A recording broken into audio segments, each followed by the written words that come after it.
Eh ben c'est bien, cher monsieur, que vous en parlez, parce que justement, j'allais y venir sur une longue vidéo, mais bon, vous m'avez coupé la chic, ça ne fait rien, parce que justement, en effet, avant même de rouler, une voiture électrique a un lourd passé environnemental, hein. L'une des principales raisons de ce passé environnemental, c'est les batteries en lithium-ion, parce que oui, on ne parle pas assez, en fait, du passé de la fabrication d'une voiture électrique qui est censée être 100% écologique, alors que non, en fait.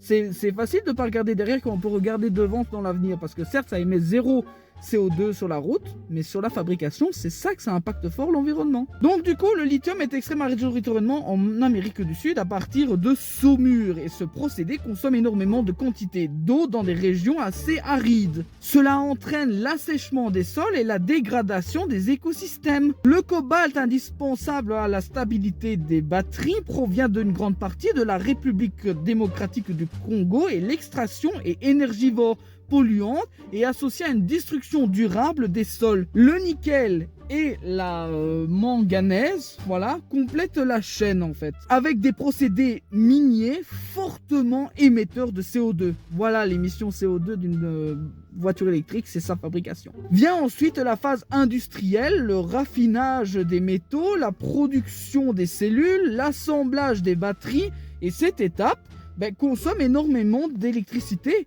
Or, la majorité des batteries mondiales sont produites en Chine, où en fait le mix énergétique repose encore largement sur le charbon. Résultat, une batterie de taille moyenne peut représenter plusieurs tonnes de CO2 émises avant que la voiture ne quitte l'usine. À la sortie de la production, une voiture électrique peut avoir une empreinte carbone supérieure de 30 à 70% à celle d'une voiture thermique équivalente, selon la capacité de la batterie et le pays de fabrication. La différence apparaît à l'usage. Une voiture électrique n'émet pas de CO2 à l'échappement, mais elle dépend entièrement de l'électricité qu'elle consomme. Si cette électricité provient du charbon ou du gaz, la pollution est simplement déplacée vers les centrales.